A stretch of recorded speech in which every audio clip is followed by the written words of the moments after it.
on the cloud. All right, there we go. So sorry to be repetitive. Just started recording, so now we're going to ask this question again. What is your name and where are you from? My name is Bruno, and I live in France, in the south of France, by the Mediterranean Sea, near the Pyrenees Mountains, by the Spanish border.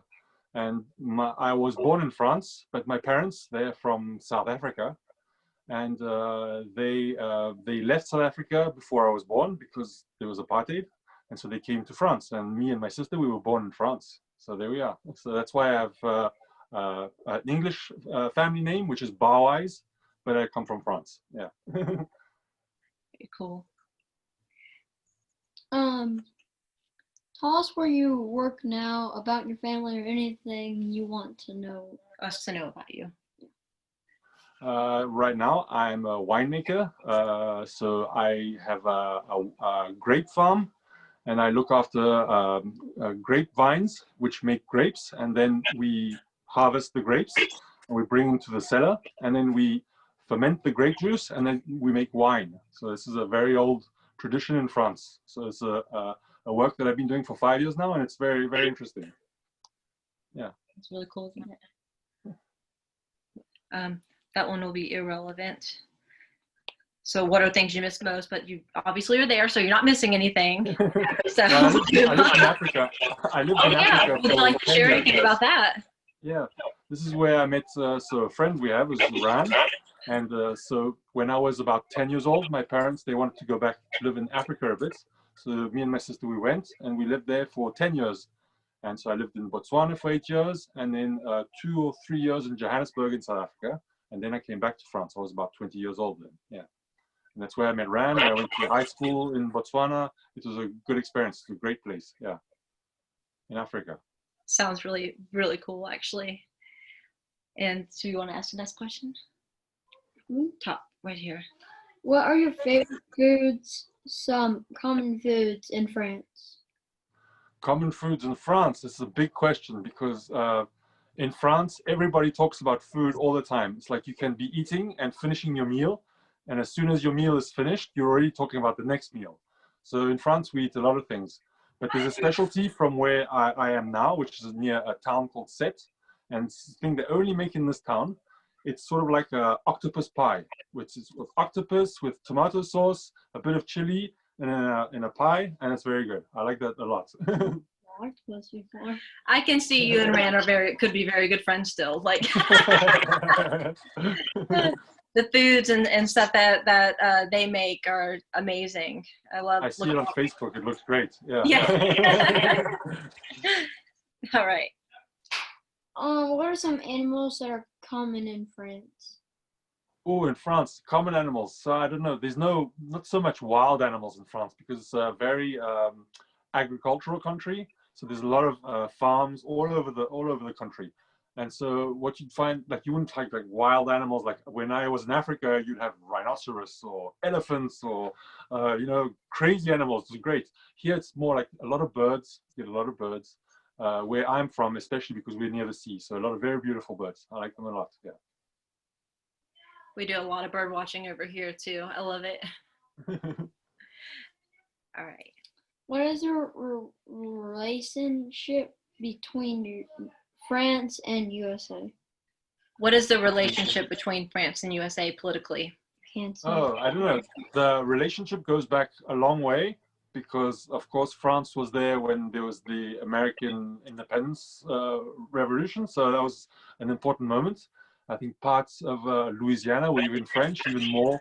And it was something that France sold to the new American nation. So that was like very strong relationships. But then it's been a long time now. So sometimes it's up, sometimes it's down. I think at the moment it's a bit down, unfortunately. But yeah, so there you go. It's a long story. Yeah. And there's a lot of, I think, how do you say, friendship between the two nations. Yeah. French and American people do get along. Yeah. Absolutely. And they also gave us a very important building, or very, very important structure, I should say. Do you know what that structure is? Something very iconic in New York. the Statue of Liberty. Uh-huh. In French, we say la statue de la liberté. So that's the French. And it was made in Paris, and it was shipped to New York as a gift from the French people to the American people. And so when all the immigrants arrived in New York by boat, they would see, the first thing they would see was the Statue of Liberty, and that's great. Yeah. Yeah. Isn't that cool? Mhm. All right. Are there any books, stories, fairy tales, or fun things you want to tell us that you learned in France? What I like the most about these kind of stories and everything in France is the films, the cinema. And so there was a lot of very good French directors, especially that I like a lot, which is Jean-Luc Godard, for example. And they made like a very special film movement, La Nouvelle Vague, in the 60s in France. And they made a lot of very interesting films. And that's something I like a lot. Yeah, it's very interesting. François Truffaut, Godard, Chabrol, great film directors. Yeah. It's awesome, isn't it? It's pretty cool. All right. Do you know what this word is?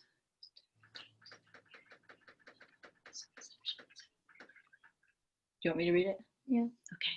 Are there any stereotypes or misconceptions about this country that you would like to share? Stereotypes about France. I'd say that some people say that the French, they spend a lot of time complaining, and I want to say that's true. So that's a true stereotype about the French. They complain a lot, yes. That's funny.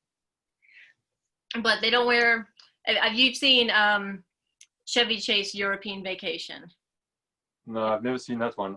I see Chevy Chases, but I've never seen that film, yeah. So when they go to visit France, they wear A beret? Uh-huh. A beret. Uh-huh.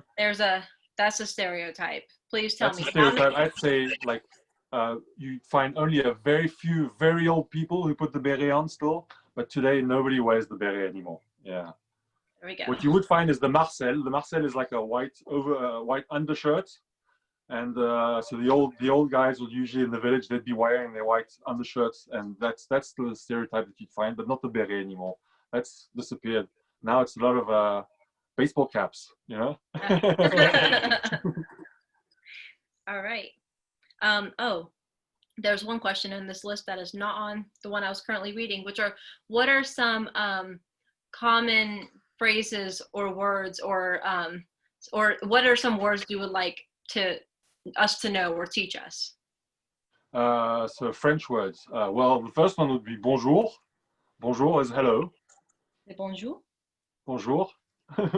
And then it would be bonjour. And then it would be comment allez-vous? How are you doing? Comment allez-vous? How are you doing? And then say je vais bien. I am okay. Merci. Thank you. Merci is a good word too. Thank you. Yes. Merci. Merci. And then say, I took French in high school, so I'm horrible at it. Let's just put it that way. So I know things like je m'appelle Dali. Oui, je m'appelle Dolly. Je m'appelle Bruno. My name is Bruno. Comment t'appelles-tu? Comment vous vous appelez? What is your name? Hey? What is your name? Comment tu t'appelles? What's your name? You say je m'appelle Nathaniel. Je m'appelle Nathaniel. Je m'appelle Nathaniel. Je m'appelle Nathaniel. Bonjour Nathaniel, moi c'est Bruno. Bonjour. And then there's like a less formal way to say, is salut a thing? Salut, coucou, comment ça va? Also in France we do la bise. So now, because of COVID, obviously, nobody's doing it anymore. But in France, traditionally, in different regions, you when you meet somebody, you do la bise, which is like you put a kiss on the cheek. So in some regions it's 1, some it's 2, some it's 3, some it's 4. And then you got to know, like when you change regions, like sometimes it's 1, sometimes it's 3. So you got to know the difference each time. But it was like an informal and a nice way of saying hello. Is like you say bonjour and you do la bise. So you go take 1 or 2 or 3. That's very French as well. But at the moment, COVID, it's not like with the coronavirus, it's not happening anymore. Right. Yeah. Makes a lot of sense. Yeah. All right. If my oldest one was in here, they would ask you this question because they love cooking. And the question is, what is a food that you like to make, or a simple recipe that you like to share? Something like a sweet or a dessert. And dessert. So this is difficult for me because I cook a lot, but I never make dessert. I make everything except dessert, but I cook all the time, every day. Huh. So I'd say, what would I make as a dessert that I really like is crème chocolat. So you take some cream, some milk, and some dark cooking chocolate, and a bit of sugar, and some egg yolks. So you heat the cream and the milk slowly so it doesn't boil. Then you incorporate the sugar and the chocolate, and at the very end you whisk in the egg yolks, and so you cook it all together. No, sorry, you put the egg yolks before the chocolate and the sugar. You got to put it in the cream, and you cook it slightly, and then you put in a little a petit pot, which is a little like yogurt kind of sized. I don't know, un pot de yaourt. I don't know how to say it in English. I'm sorry. So you find like a little, jar or little something? mug like this, a small one, and you put it inside, and you put it in the fridge for the night, and then the next day is very nice. Yeah, crème au chocolat. That sounds really cool, huh? Not so excited about cooking. All right. Last question. Do you want to ask the last question? You're sliding away, aren't you? All right. What else do you want us to know about you or your country or anything? I really like France because it's a very culturally diverse place, and there's been people who've come from all over the world to this country for very strong reasons, which is liberté, égalité, fraternité. And so it's liberty, equality, and I don't know how you say fraternité. It's like I can't translate that word. And so it's a very interesting country. Yeah, it's got its problems, but yeah, it's very culturally diverse, and it's got a lot of things happening, and it's very interesting. Yeah. That's There awesome. you go. Well, thank you so much. Thank I you. lost the child during the interview. That's typical for a 9-year-old who has been on virtual schooling all day. So they're just, Okay, yeah. they've I imagine with the what you do a lot of homeschooling. well, I can't claim homeschooling because I am not making the curriculum. So we call it virtual at-home learning. Okay. And so their school has gone virtual to where they do all of their schoolwork that they would normally do in the school setting school. here at Yeah. home. So Okay. that's quite a job. Yeah, it is making sure that all the assignments and so on are turned in on time and things on those lines. Sure. Okay. So Andrew, would you like to put that down and say hello really quick? So you missed out. This is my oldest Andrew. Hello, Andrew. I'm Bruno. Hi. And I already asked him what his favorite recipe was. I'll share that with you later for desserts. This is the one that likes the food. I'll send you the recipe by email. I'll translate the French recipe, and I'll send it to you by email or by Facebook. Yeah, so you can make it at home. Sounds good. Thank you. Really appreciate that. All right. And so now to say goodbye, we'll want to say goodbye in your language, and it's nighttime there. So would we say bonne nuit? Bonne nuit. Bonne nuit. Good night. Bonne nuit. Told you, high school French does not give anything justice over here. Okay. All right. So would you like to say that? Bonne nuit. Bonne nuit. Bonne nuit. Bonne nuit. Merci. Merci beaucoup. Bonne nuit. Bye. All right. Au revoir. Bye. Au revoir. Au revoir. Ah.